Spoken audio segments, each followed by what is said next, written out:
Halo, apa kabar Anda semua? Assalamualaikum warahmatullahi wabarakatuh.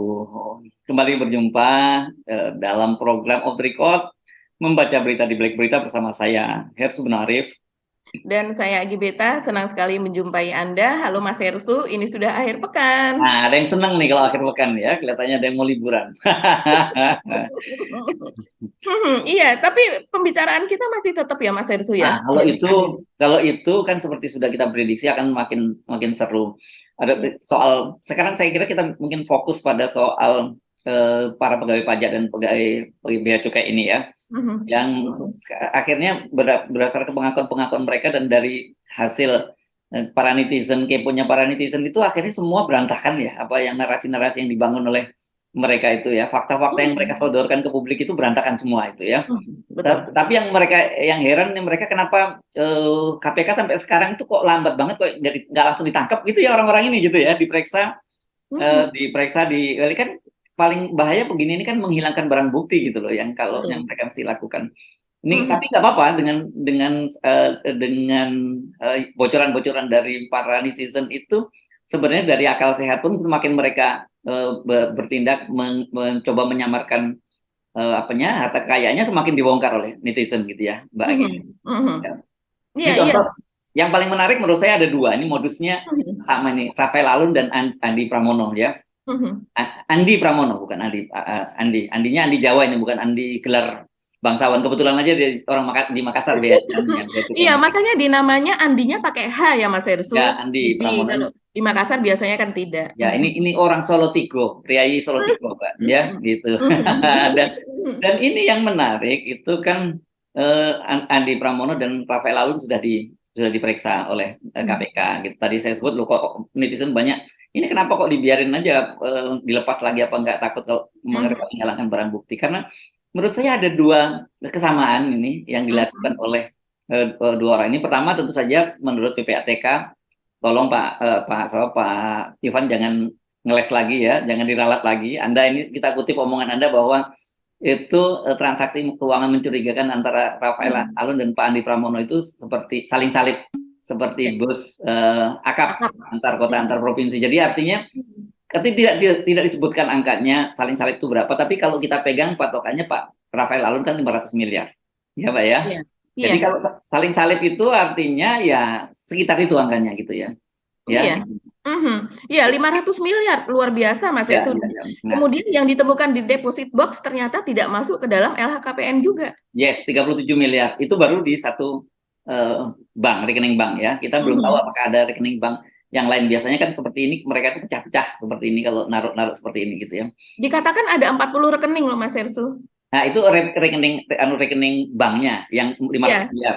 Kalau yang safe deposit box-nya itu kan satu ya yang di. iya.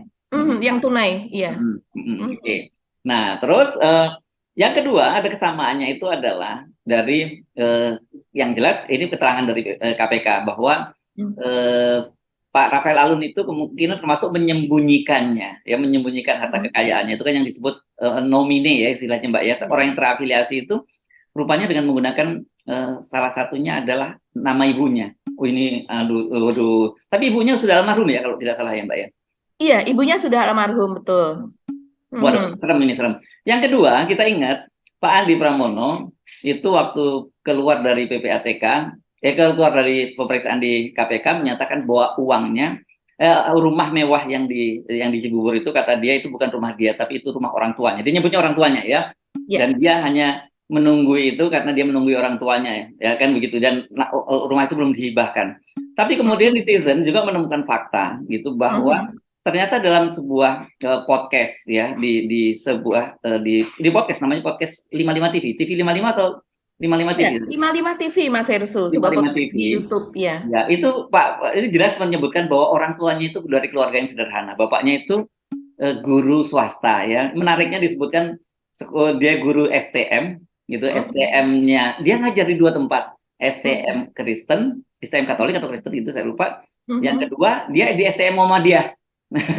Jadi ini berarti gaji guru STM swasta di Salatiga itu luar biasa besar ya, sehingga bisa beli rumah mewah di kawasan Benaran. di mana di kota wisata ya, di Legenda wisata legenda Cibubur. wisata. Beda ya, kota wisata sama legenda wisata itu beda ya. Iya, beda, berhadapan Mas Hersу. Oh, berhadapan. Ini Mhm. saya kira ini kan banyak orang berbondong-bondong pindah ke Salatiga untuk mengajar jadi guru STM di sana itu, Mbak. Jadi mana yang benar ini ya? Ini mana yang benar gitu ya? Orang tua kata dia gitu. Dan kemudian Pak Rafael juga menjelaskan bahwa anaknya itu kan ini sekolahnya katanya sekolah di UI di Fakultas Ekonomi tapi double degree. Ini berarti program internasional ya, bukan kan ada Betul. reguler, ada yang program internasional gitu dan sekarang sedang di Australia. Kata dia memang sejak ini dia sudah bisa mandiri karena dia menjadi selebgram endorser dari pakaian-pakaian dari produk-produk tertentu. Tapi saya kan yang kita persoalkan sekarang dia pakai baju itu dari atas sampai bawah itu semua merek-merek Kenal, internasional gitu internasional. ya. Apakah ini bagian dari endorser dari produk-produk internasional? Dan saya kira kalau itu memang dia jadi produk itu pasti ramai di media ya, karena sebelumnya ada anak Indonesia yang bisa tembus jadi model atau endorser dari produk-produk internasional sekelas Balenciaga dan lain-lain gitu, Mbak. Iya. Itu ya. Itu saya kira itu topik itu wah itu saja udah menarik banget tuh kita bahas, Mbak. Belum lagi soal Pak Alexander Marwata yang akhirnya mengakui bahwa dia itu memang satu kelas satu angkatan di STAN bersama dengan Pak Rafael Alun. Jadi kalau dia satu angkatan dengan Rafael Alun, berarti dia juga satu angkatan dengan geng Rafael Alun lainnya ya. Betul. Ya, Betul. oke. Mari Luar kita biasa. ngomongin itu aja udah panjang banget, Mbak. Yuk. Ya, waduh, ya Allah. Mau Jadi dari mana mulainya silahkan. Semuanya menarik. iya, yang dibahas tadi ya Mas Hersu dengan menggunakan nama orang tua. Waduh, kalau Sania ini memang betul menggunakan nama orang tua. Ini bisa dikategorikan, kalau Sania betul itu hasil kejahatan Mas Hersu ya, bisa dikategorikan sebagai fitnah loh ini ya Mas Hersu ya. Memfitnah orang tua sendiri, terus kemudian dan kita bisa bahas misalnya seorang guru di Salatiga dan walaupun dia bekerja di dua tempat begitu. Biasanya guru kan memang ya mohon maaf, kami juga punya orang tua guru begitu. Iya, Dan iya. saya tahu persis dulu gajinya berapa dan sekarang setelah pensiun juga pensiunnya berapa. Bahkan itu pensiun seorang penilik, tidak hanya dia guru saja begitu ya. Nah, ini di dua tempat dia bekerja dan kemudian sampai sekarang pun begitu katanya masih tetap di Salatiga. Kemudian membeli investasi di kota legenda Cibubur.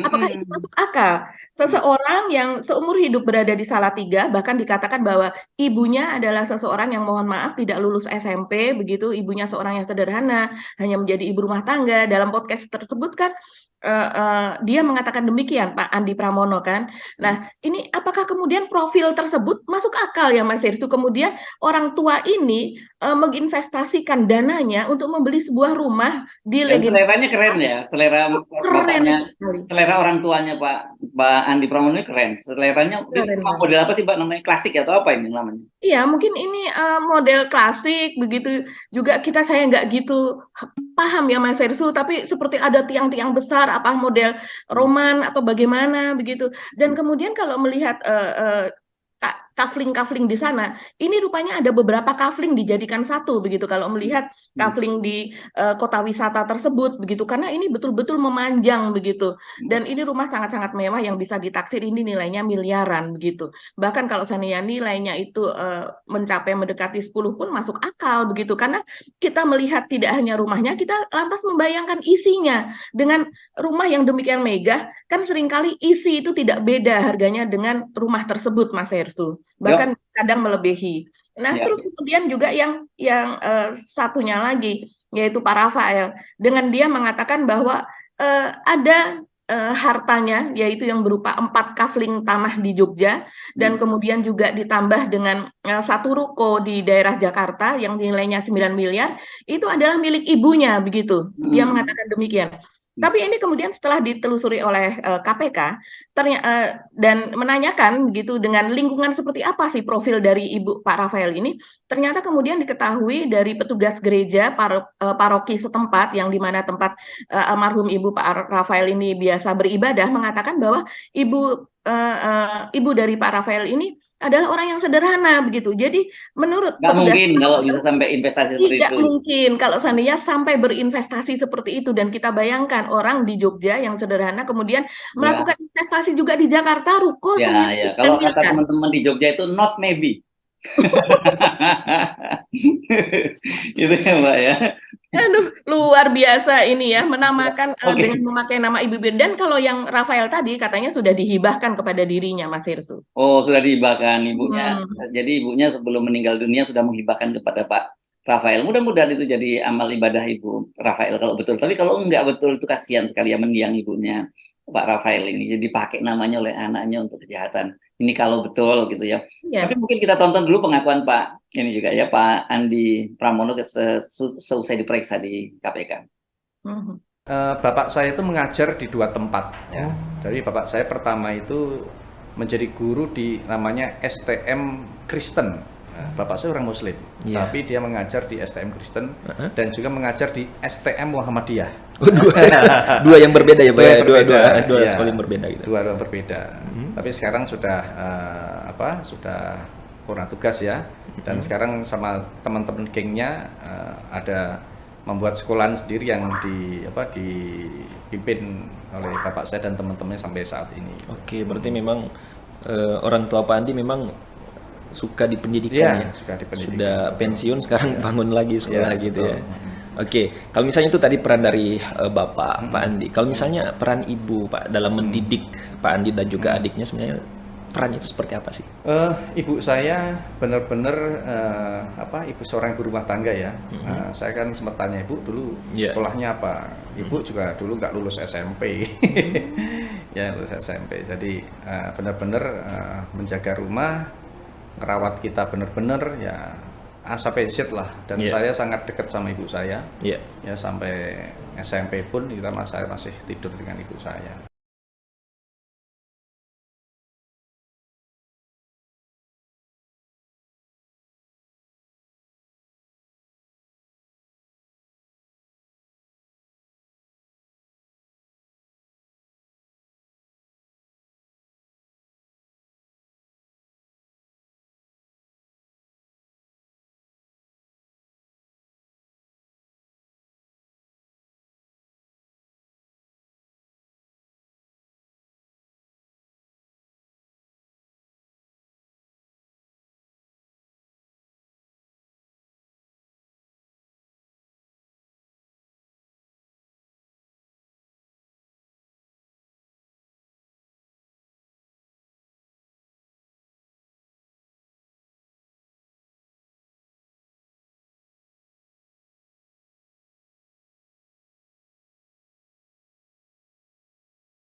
Jadi gimana ya kita melihat situasi ini keterlaluan betul ya kalau memang ini ya kalau yang fakta yang mereka sampaikan itu nggak seperti yang pengakuan tadi. Kalau kita lihat kan pede banget ya Pak Andi Pramono itu, dan dia juga bilang bahwa itu cincinnya.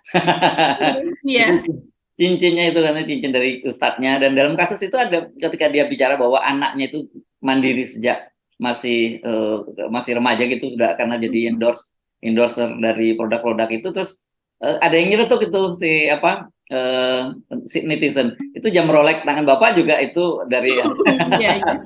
hasil pemilihan sendiri juga gitu. Apakah dia juga mengendorse Rolex? Mengendorse Rolex kan Luar gitu. biasa. Ini kelakuannya netizen ini bisa-bisa aja nih ya. Iya, iya. Dan itu yang menyedihkan Mas Hersu. Sekarang ada wacana dan kemungkinan untuk membuktikan hal itu kan KPK juga harus menanyakan kepada orang tuanya. Kalau dikatakan bahwa rumah yang di Cibubur itu adalah milik orang tuanya dan selama ini beredar bahwa itu adalah milik dari Pak Andi Pramono, maka harus dikonfirmasi kepada pihak orang tuanya. Nah, sekarang yang beredar seperti itu bahwa orang tuanya juga kemungkinan akan diperiksa oleh KPK. Ini kan luar biasa kejahatan kita melibatkan orang tua begitu ya, sesuatu yang dilakukan oleh anak dan kemudian orang tua ini ada peribahasanya apa?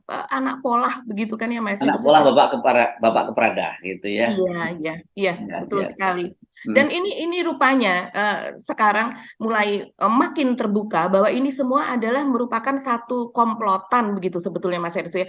Komplotan dalam arti ada geng, kan pernah disebutkan oleh KPK kan oleh Pak Pahala Nainggolan bahwa ini ada geng begitu ya di Dijen Pajak yang ini adalah geng Rafael Alun. Nah, kemungkinan kita tidak tahu kalau Andi Pramono ini bermain dengan siapa karena sejauh ini sepertinya tidak masuk ke dalam geng Rafael Alun dan rupanya Karena beda lah ya, ininya beda. Beda, betul beda. Tapi Ya. sepertinya ini seperti sudah menjadi habit Mas Hersu, Ya, kebiasaan. kalau saya ini kalau geng ini kata kepala PPATK yang lama Pak Yunus Husin itu kan kata dia itu sebenarnya udah lama diamati oleh mafia tim Satgas Mafia Pajak itu ada 30 orang sebenarnya katanya gengnya itu Mbak, bayangkan. Tapi kata dia kenapa sayangnya terlambat untuk ditindaklanjuti karena memang PPATK itu kan tugasnya memang bukan untuk penangkapan ya, bukan represif, dia lebih pada menyediakan data-data dan itu yang melakukan adalah yang nanti melakukan tindakan itu adalah bisa penegak hukum, itu bisa polisi, bisa jaksa, bisa KPK. Tapi kata Pak Yunus itu sayang sekali terlambat karena kata dia itu sudah lama diamati geng Rafael ini. Kenapa kok bisa sampai sekarang? Ini kalau nggak gara-gara si Dandi ya nggak akan terbongkar nih Pak. Akan terbongkar. Dan kalau nggak salah sebenarnya kemarin beredar list sedang disiap-siap promosi ini Pak Rafael ini untuk jadi eselon 2 gitu. Iya, betul sekali. Jadi sekarang mulai terbongkar bahwa ternyata modus yang dipakai oleh Rafael ini sudah terjadi sejak tahun 2003 sampai 2011. Jadi sudah diamati dan kemudian ada permintaan dari Kejaksaan Agung kepada PPATK untuk memberikan data mengenai sepak terjang Rafael ini kepada KPK. Bahkan pada tahun 2013 itu Rafael kekayaannya sudah mencapai 21 miliar. Artinya sudah di atas kekayaan dari Pak Dirjen Pajaknya sendiri saat ini yang hanya sekitar 14 miliar sekian. Padahal saat itu Rafael masih menjadi pegawai rendahan lah istilahnya. Dia belum masuk ke eselon 3. Jadi dari tahun 2003 hingga 2011 katanya Mas Hersu berdasarkan penyelidikan dari KPK itu hampir tiap hari ada transaksi ke rekeningnya padahal masih pegawai rendahan. Jadi masuk transaksi itu yang nilainya puluhan juta.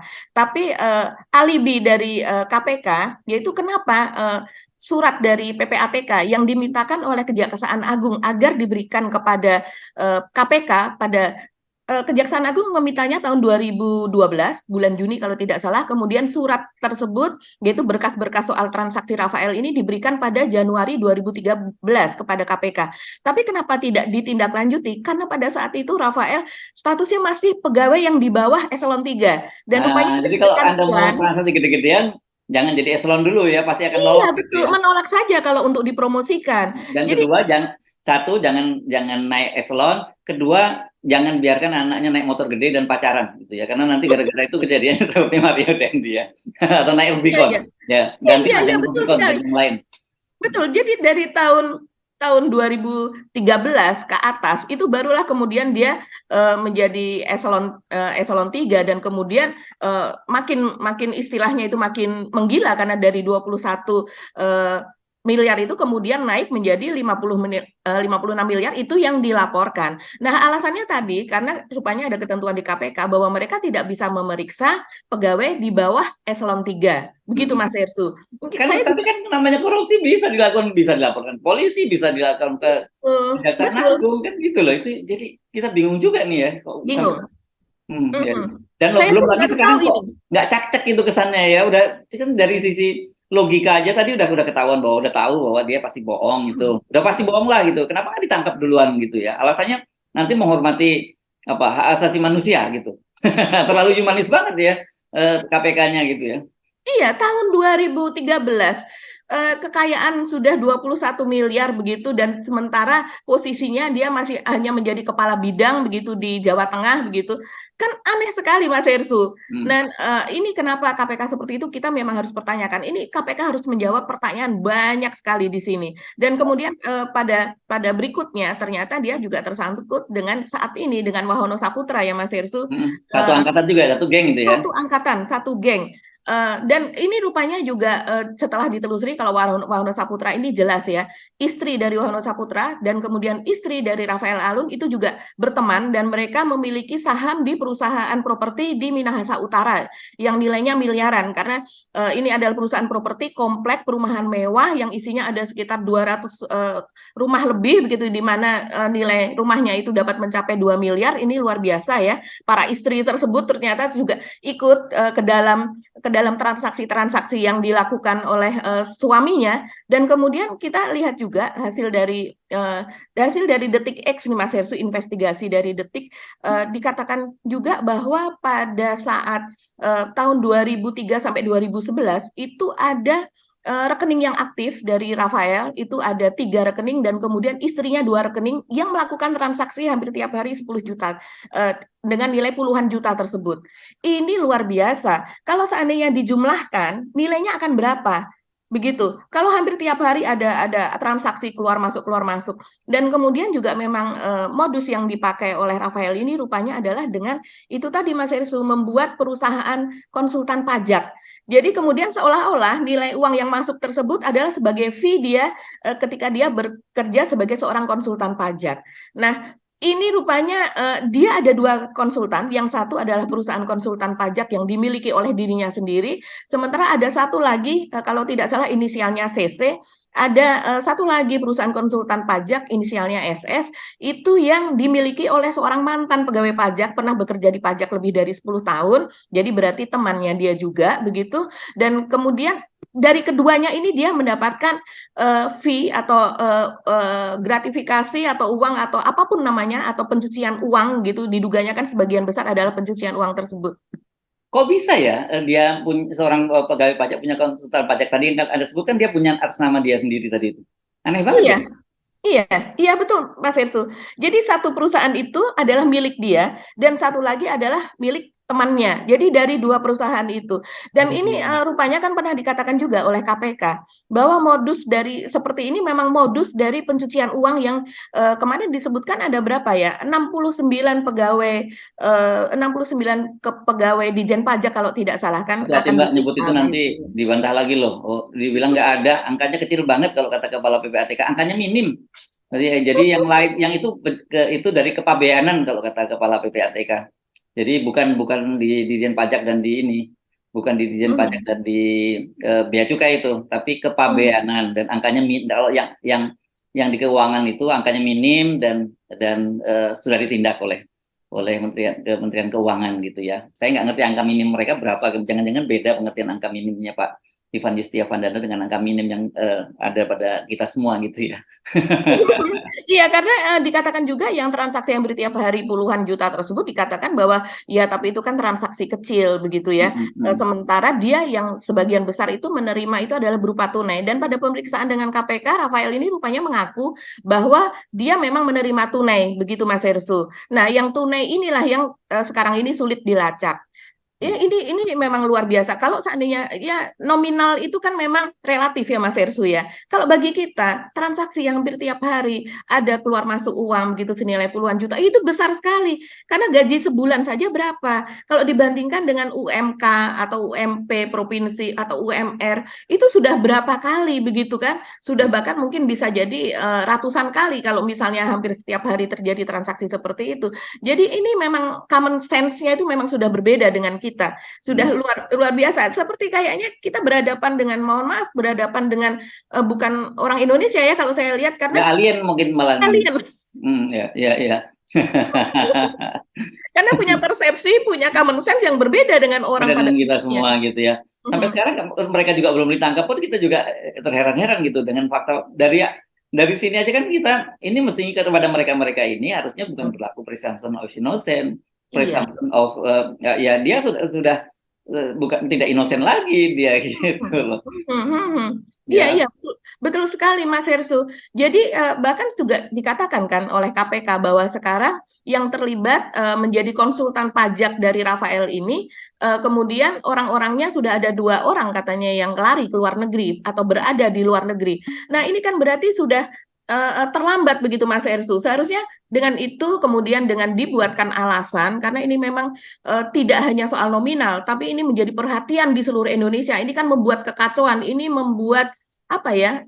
Kalau kacau balau atau apa Mas Hersu? Keonaran di dunia maya, Keonaran di di media dunia sosial. nyata. Yes, oke. Betul, di media sosial maupun di media maupun di dunia nyata itu saya rasa kalau seandainya dari penegak hukum ingin membuatkan alasan agar mereka kemudian dicegah pergi ke luar negeri begitu, itu saja sudah mudah bagi mereka kalau memang ada Ya. keinginan untuk Nanti itu. tiba-tiba mereka yang pada kabur ke luar negeri ya baru tahu nih nanti ya alasannya apa lagi gitu ya.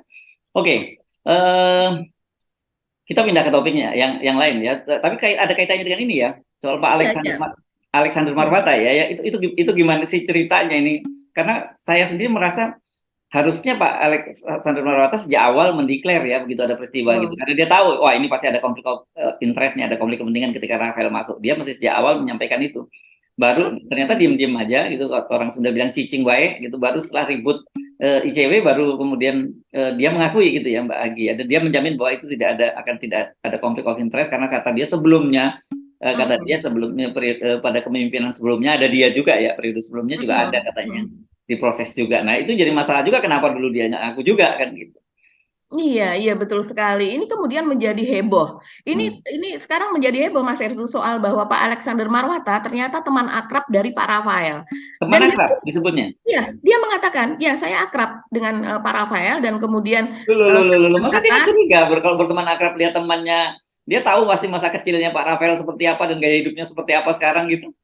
Iya, bahkan kalau kita menelusuri Mas Ersu, ini keduanya berasal dari Jogja. Pak Alexander Marwata itu berasal dari Jogja, SD-nya dari Klaten, SMP-nya dari SMP Pangudi Luhur Jogja, kemudian SMA-nya di SMA 1 Jogja, kemudian ke STAN. Artinya umurnya sama dengan Pak Rafael. Dan Pak Rafael juga berasal dari Jogja. Saya tidak tahu apakah berasal dari SMA yang sama juga di Jogja begitu. Tapi Pak Rafael ini kalau dari jejak digital, dia juga pernah ada sebuah laporan begitu di Klaten. Jadi Pak Alexander Marwata kan berasal dari Klaten keluarganya.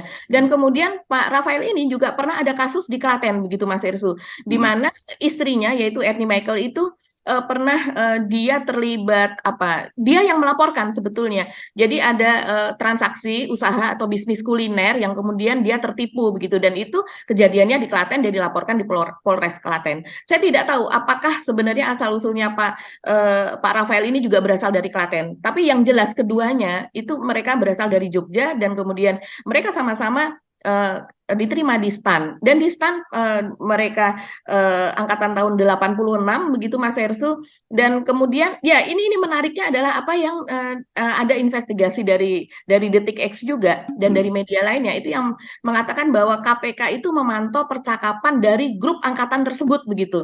Jadi angkatan 86 itu percakapannya itu dipantau dan kemudian memang mengarah ke situ, mengarah kepada apa yang dilakukan oleh Rafael dan kawan-kawan. Jadi dan angkatan 86 itu ya Pak Alex termasuk angkatan 86 dong ya. Betul. Nah, saya rasa apakah Pak Alex juga ada di dalam grup? Saya rasa ini grupnya adalah grup WA ya. Apakah berada di dalam grup WA yang sama? Kalau saya dari universitas saya di angkatan itu memang ada grup angkatan gitu Mas Hersu. Itu kita ada di dalam situ dan biasanya ya sekarang itu memang sehari saja bisa ratusan begitu kan percakapan itu. Jadi memang bisa dipantau dan kemudian katanya memang ini geng begitu ya, berupa geng makanya kemudian Pak Pahala Nainggolan mengatakan bahwa memang ada geng di sana. Dan geng ini salah satunya adalah Pak Wahono Saputra ya, kepala pajak Jakarta Timur, Madya itu ya, kepala pajak Madya Jakarta Timur yang kemudian itu tadi dari istrinya, kemudian sama-sama memiliki saham di perusahaan properti di Minahasa Utara. Jadi ini memang pertemanannya rupanya sudah tidak hanya antar suami, tapi ya memang itu wajar. Saya pun juga melakukan hal sama ketika kita satu angkatan, kemudian kita mengenalkan suami atau istri kita, ya kita menjadi pertemanan keluarga, menjadi begitu intens, bahkan bisa melakukan bisnis yang sama. Ini kebetulan bekerja di tempat yang sama juga begitu. Kecuali Pak Alex Marwata ini, kalau nggak salah beliau ini mantan hakim ya.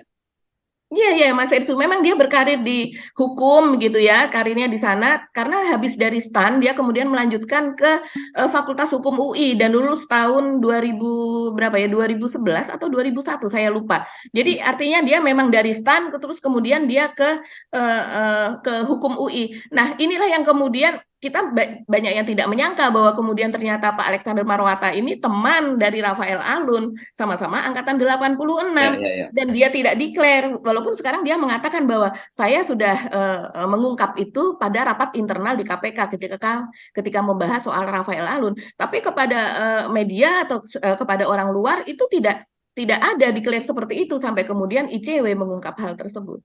Ya. Ini betul-betul banyak sekali moral hazard ya, kita nggak tahu apa motifnya ya. Tapi jujur ini kita prihatin banget ya, sampai kemudian banyak sekali anak yang tega menyebut, tapi sebenarnya bukan nggak tega ya, dia ini justru menjunjung tinggi orang tuanya dong, karena menyebutkan bahwa orang tuanya itu kaya raya seperti tidak seperti realitasnya gitu ya. Ya gitu.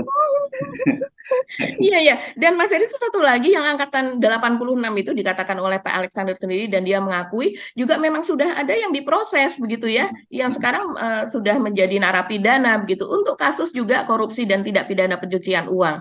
Jadi ya ini mungkin yang berikutnya dari angkatan 86 dari STAN tersebut yang kemudian diproses. Ya kita berharap kalau memang betul ada geng tersebut, ayo diungkap dong siapa saja yang berikut. Nggak tapi mungkin dari kasus ini ya Mbak ya, kasus ini tanpa ada 300 triliun pun sebenarnya itu menunjukkan betapa bobroknya ya pengelolaan instansi, terutama Direktorat Jenderal Pajak dan Bea Cukai, dan itu berarti di Kementerian Keuangan. Jadi kalau toh kemarin Pak juru bicaranya bukan juru bicara, PLT komunikasi kepala komunikasinya keuangan Pak Justinus Prastowo yang staf Suspu menyatakan alhamdulillah itu bukan korupsi dan bukan tidak pidana pencucian uang, tapi tetap tidak bisa menafikan bahwa realitasnya memang lagi hancur-hancuran citra Departemen Keuangan. Faktor kasus Rafael Alun, kasus Andi Pramono, saya kira yang Eko Darmanto kita belum tahu seperti apa kelanjutannya, itu kan menunjukkan betapa parahnya, apalagi kemudian kita tahu disebutkan ada geng di situ gitu ya. Betul. Nah kita bayangkan ada berapa geng kemudian. Ini geng yang ketahuan ya, satu angkatan aja gengnya seperti itu. Yang lain kita nggak tahu dan banyak juga yang sudah pensiun. Oke. Saya rasa Pak Justinus Prastowo tadi mengatakan demikian juga karena memang kemudian kepercayaan kepada Kementerian Keuangan itu runtuh ya Mas Ersu. Jadi tidak mau dia mengatakan demikian. Begitu juga soal 300 triliun tersebut yang kemudian Pak Ivan Yustiavandana mengatakan bahwa ya itu bukan korupsi dan sebagainya, tapi sudah jelas-jelas kesimpulannya pada Pak Mahfud kemarin itu adalah tindak pidana pencucian uang, dan Pak Mahfud juga mengatakan itu bukan korupsi tapi TPPU. Nah, ini kan sama-sama tindak pidana begitu Mas Hersu, yang seharusnya masuk ke ranah pidana begitu. Yes, Oke, Mbak Agi, kita pantau Sabtu sama Ahad seperti apa, nanti kita ketemu lagi di hari Senin ya, kita ngobrolin. Dan sekarang dijamin biasanya Ahad dan Sabtu dan Ahad itu masih juga banyak berita-berita besar yang bisa kita ungkap nanti. Sampai ketemu lagi ya, Mbak Agi ya, kita mohon pamit ya Mbak Agi, saya Arif. Dan saya Gibeta, terima kasih atas perhatian Anda, selamat berakhir pekan, salam 0%, wassalamualaikum warahmatullahi wabarakatuh.